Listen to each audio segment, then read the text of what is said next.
6 दिसंबर 1992 का वो कालिख जो राम भक्तों ने पूरे देश से आकर अयोध्या में विध्वंस कर दिया था, लेकिन राम मंदिर बनने के उपरांत ये जो कालिख अयोध्या वासियों के मस्तक पर लगा है, ये शायद हजारों हजार वर्ष तक ना ध्वस्त हो और ये जीवन भर हिंदू, अयोध्या का हिंदू अपने मस्तक पर लेकर घूमेगा और नमक हराम की तरह देखा जाएगा। जिसने राम मंदिर को बनवाया उसी को अयोध्या वासियों ने हरा देने का काम किया है।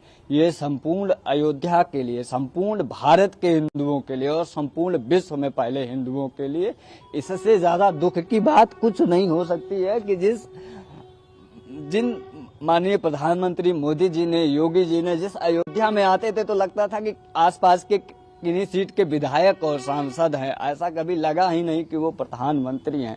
और उसके बाद भी उनको हरा देने का काम किया है।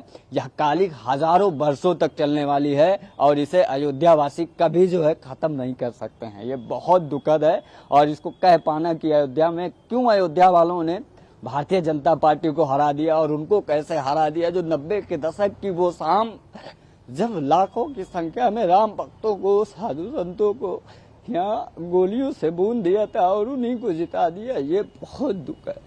इसको कह पाना, मैं पिछले 2 दिन से मुझे न भोजन हो मुझसे किया जा रहा है, न मुझे नींद आ रही है। मैं बता नहीं पा रहा हूँ कितना कष्ट है और ये सिर्फ मुझे, एक मात्र मुझे नहीं है बल्कि पूरे देश में हिंदुओं को है। और इसको सोचकर कि अयोध्या में लोगों ने भगवान राम को जो लेकर चलने वाली पार्टी है उसको हरा दिया और भगवान राम के भक्तों का निर्ममता पूर्वक संहार करने वाले रावणों को यहाँ से जिता दिया। अयोध्या को कभी पूरा भारत सहित पूरे सनातन में जो हिंदू है, पूरे विश्व में सनातनी हिंदू है, वो शायद माफ नहीं कर पाएंगे। ये बहुत दुखद है, बहुत दुखद है, बहुत दुर्भाग्यजनक है हिंदुओं के लिए, अयोध्या के हिंदुओं के लिए। ये कालिख कभी खत्म नहीं होने वाली है। ये वही अमर अकंटक कालिख है जो मंथरा के मस्तक पर लगा था, जो माता कैकेयी के मस्तक पे लग गया था, जो अयोध्या वासियों के मस्तक पे लग गया था, जिन्होंने भगवान राम को वनवास दिला दिया, जिन्होंने माता सीता को वनवास दे दिया। ये वो अमर कालिख है, ये वो अकंटक कालिख है जो जब तक राम मंदिर रहेगा तब तक ये कालिख हिंदुओं के मस्तक पर रहेगा कि जिन्होंने भव्य दिव्य राम मंदिर बनवाने का काम किया, 500 वर्षों के कालिख को विध्वंस कर दिया, उन्हीं को इन्होंने हरा दिया।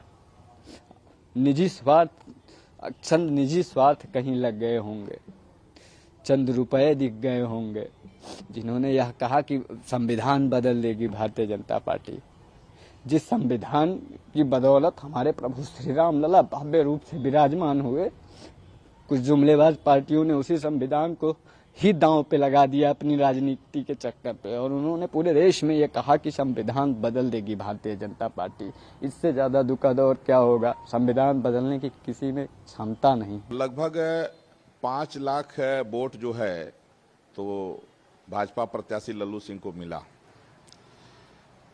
अब उसमें विपक्ष जो है षड्यंत्र में सफल रहा। विपक्ष ने क्या किया कि एक दलित को यहाँ से जो है जनप्रतिनिधि बनाया, इसलिए कि उसको पता था कि जो यादव वोट है, मुस्लिम वोट है, उसको मिल ही जाएगा। और जिनको प्रत्याशी बनाए वो दलितों के नाम पर, कुछ जातिवाद के नाम पर कुछ वोट ले लिए और कुछ तमाम कारण रहा। एक बार जो है तो भाजपा के राष्ट्रीय अध्यक्ष ने कह दिया था कि आरएसएस की जरूरत अटल जी के समय थी, अब हम बहुत मजबूत हैं, तो हिंदू संगठनों की उपेक्षा भी इसमें कारण रहा। और दूसरा एक जो बड़ा कारण था अयोध्या की सीट हारने का, तो चीन और पाकिस्तान के एजेंट भी यहां लगे थे हराने के लिए, क्योंकि वो देख रहे थे कि भारतीय जनता पार्टी जो है उसका जो राजनीति का केंद्र है वो राम मंदिर है। तो चीन और पाकिस्तान के एजेंट यहां रात रात घूम करके और वो जो है यहाँ पैसा भी काफ़ी बांटे हैं, तो वो दलितों को और ओबीसी को जो है तो समझाने में और खरीदने में कामयाब रहे। हालांकि हम लोग शर्मिंदा हैं और जो राम भक्तों के ऊपर गोली चलाया उसका प्रत्याशी जीत गया, जिसने राम मंदिर बनाया उसका प्रत्याशी हार गया। यही कुछ जो है कल्याण समय के समय भी हुआ था। ये अत्यंत दुखद। जब भगवान राम के नहीं हुए तो ये किसी के होंगे, ये किसी के नहीं हो सकते। जब माता सीता पे लांछन लगा दिए ये लोग, तो ये लोग जब माता सीता पे लांछन लगाए, उन्होंने त्याग करवाए, तो ये अयोध्यावासी किसी के नहीं हो सकते। ये अयोध्यावासी भगवान के नहीं हुए तो योगी मोदी के क्या होंगे। ये दोगले।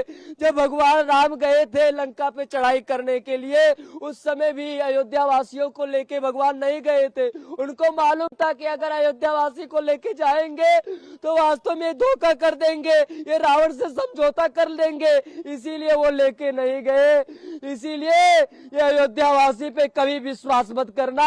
जो राम को लाए थे अब उनको लाए थे, लाएंगे, यही नारा अयोध्यावासी पहले कर रही थी। अब कहाँ गया वो नारा, अब कहाँ गया जो राम को लाए थे। तुम लोगों ने ठुकरा दिया। तुम्हारे लोगों के जीवन पे धिक्कार हो, ऐसे अयोध्यावासी पे धिक्कार हो। और मैं कहना चाहता हूँ कि जो राम को ठुकराता है उसको दुनिया ठुकराती है। अगर राम को अयोध्यावासियों ने ठुकराया है तो राम भी उनको ठुकराएंगे। ये वह अवस्था भविष्यवाणी है संतों का।